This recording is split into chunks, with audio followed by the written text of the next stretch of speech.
So the prize pool is $1 million. 3, 2, 1, drone! I had a quad bit me. That's what happens. Quads, they're wild creatures, and you got to treat them with respect. So we were flying, and then began to spin around, and I'm pretty sure that somebody clipped us from behind. Track Race Award, and it's going to...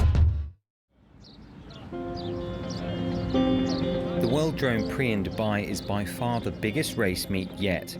The total kitty is $1 million, with the winning team laying claim to 250,000, all stumped up by the United Arab Emirates. Prize money for races is normally at least 10 times less than this. So $1 million, that's just unheard of. So this is a massive step up. Massive step up. A big purse will bring out the best pilots and the best competition, and that's a lot of what we try and seek out. I race, I live for this. Excited to be here, excited to race some of the top people in the world, and excited to be in the team with some of the best pilots in the world. 32 teams of 5 were invited to race and put up free of charge. Dozens more joined them off their own backs. Teams have travelled from every corner of the world, not just for the prize money, but for the track. We have four pilots that will take off from these start pods. We do have electronic gates that track all the movements of the quads. But we wanted to set these up because, of course, sometimes when you hit them, you'll see some spectacular crashes. The drones will have to keep right on the spine of the track. If they go to the left or the right, they'll be getting penalties. We're trying to promote innovation, creativity, to push people to have aircraft that fly longer, that fly faster, that have more reliability with the motors and the propellers, to push the industry in general. Having it be entertainment is a huge plus. It's just cherry on the top. Compared to commercial quadcopters built for photography, these drones are much smaller and lighter. Made to race at up to 100 miles an hour, they're custom-made, stripped down for speed, agility, and endurance.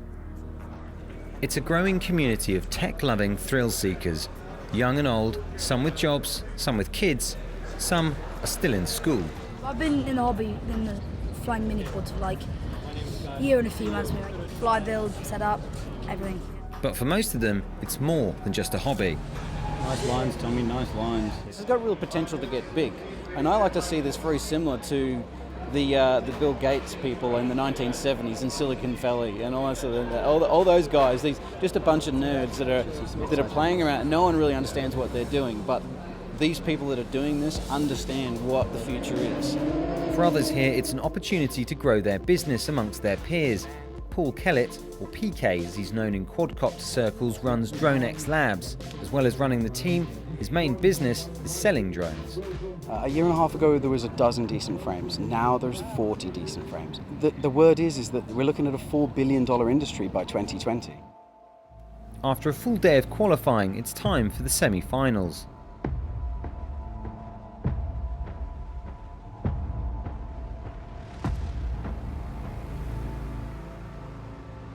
I've been told these gates are made out of metal, so I want to see if I can break one.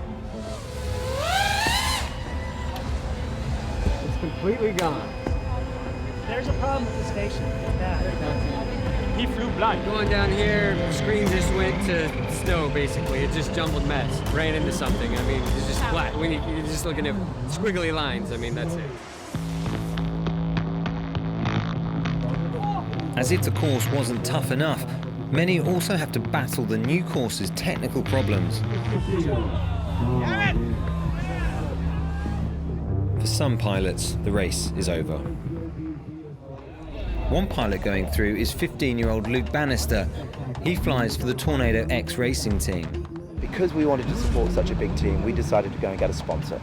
So we went along and we got Tornado Energy, who were kind of very much into esports, but saw drone racing as a next new kind of big sport. The world of online gaming, with its dramatic rise in viewers, generates more than $700 million a year.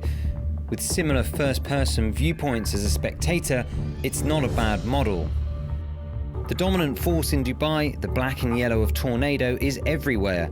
They brought 11 teams to maximise their chances of winning.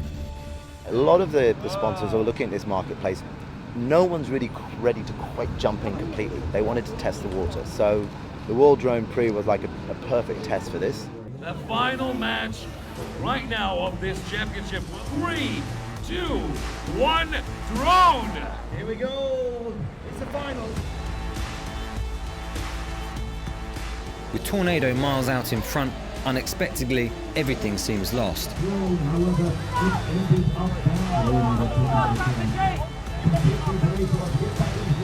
Final is marred by more technical obstacles. Even the officials aren't sure who's won. The Track Race Award, and it's going to Tornado X-Planes Batty UK! Despite the chaos, Tornado's Luke Bannister comes through to take the trophy.